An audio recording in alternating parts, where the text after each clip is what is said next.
Hey everyone, in this video we will be solving literal equations.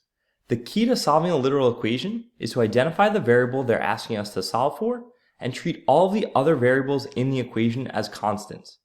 Once we do that, we just proceed as if we were solving a normal linear equation. So our first example, solve the following equation for a. And the equation is a plus b times c equals x. So we're trying to isolate the a. So we'll start by subtracting the b times c term from both sides. And we're going to have a equals x minus b times c. Now, one thing we have to get used to with literal equations is that our answers are not as simple as a equals 2. We're going to get an expression in terms of however many variables are in the problem. And that's okay, right? All we're trying to do is we're trying to isolate the a in terms of, in this case, x, b, and c, the other variables in the problem. So let's take that same equation and solve for b. So now we're trying to isolate b. So we'll start by subtracting a from both sides. And that's going to give us b times c equals x minus a. And then multiply both sides by 1 over c. Now put parentheses around the x minus a.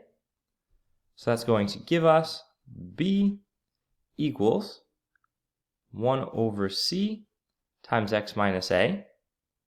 Or it could be written as x minus a over c. Or it could be written as x over c minus a over c. Now, why did I show all three of these out? Well, if you were doing this on your own, you may have come up with any of these three answers. And what we have to understand when we go to check an answer key, only one of these is probably going to be there. So we have to be able to manipulate our answer to match the answer key if we're looking to check that we did it correctly. If we're not checking, any three of these would be correct.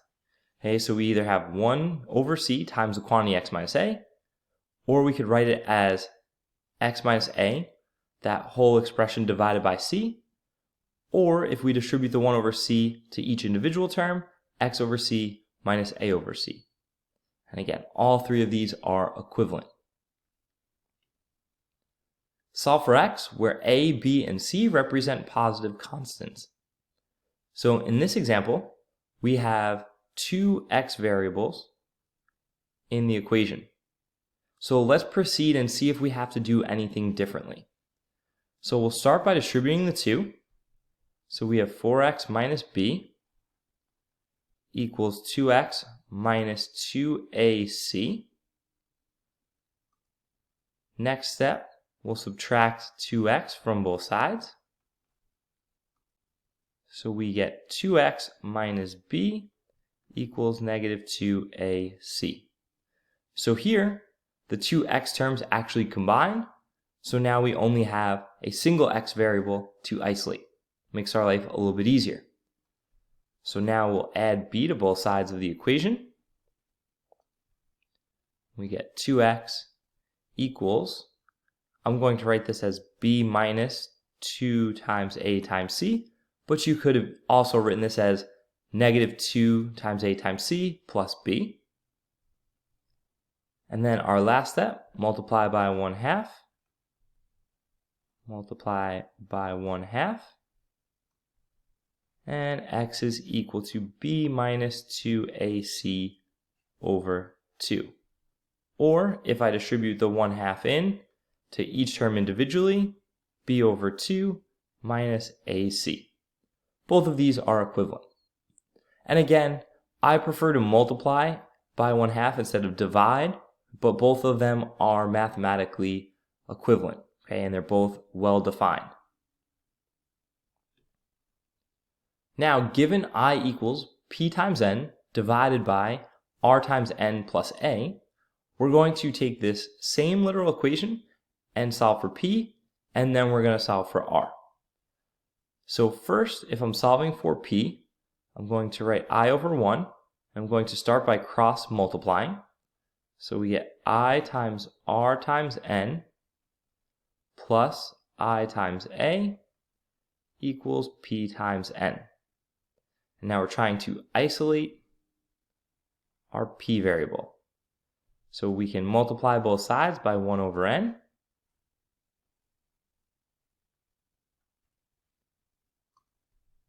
And we would get I times r times n plus I times a over n equals p. Or if we distribute it to each term individually, we would have gotten I times r plus I times a over n equals p. So that's an or. Hey, both of those are equivalent. And again, it could be frustrating at times that your answer never looks like the answer that you're checking, but we just have to understand, right? Let's say this was our answer, I times r plus I times a over n, and this was the answer that we were given, right? We just have to find a common denominator, so multiply the numerator and the denominator by n, combine, and our answer would then look like this. Now we want to solve for r. So same first step, cross multiplication. So I times r times n plus I times a equals p times n. And now we're trying to isolate the r. So we'll start by subtracting I times a from both sides of the equation. So we have I times r times n equals p times n minus I times a. And now we'll multiply both sides by 1 over I times n. Let's fix that. Times 1 over I times n. So that's going to give us r equals p n minus ia over in. Or, if we distribute it to each term individually, we would get p over I minus a over n. And those two are equivalent. Again, if this was our answer, and this was the answer we were given, find a common denominator of I times n, manipulate, and our answer will then look like this. Solve for x where m, n, p, and q represent positive constants. So again, we have two x variables. So hopefully, like the last example, they combine, but if not, we'll have to address how we make two variables into one, because again, our goal is to isolate the x on one side of the equation. So to start, I'm going to add n to both sides. So that's going to give us mx equals px plus q plus n. Next, I'll subtract px from both sides of the equation. Now, can't combine them right now, so we have mx minus px equals q plus n. So now here's the key to this type of problem, or any problem where you have two terms with the variable you're trying to isolate. So in this case, we have mx and px, and we're trying to isolate the x.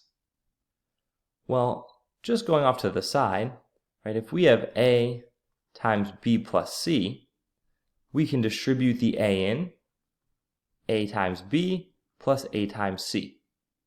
Now both terms have a in them. So we can go backwards, and we can undistribute that a. We also refer to that as factoring, which is a term you're going to hear throughout this course. So we can undistribute the x, or factor the x out.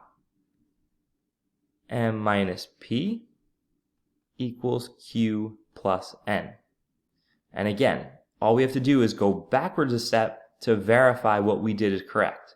So if we distributed the x, we'd have x times m, or mx, and then x times p, or px, with a subtraction symbol in between.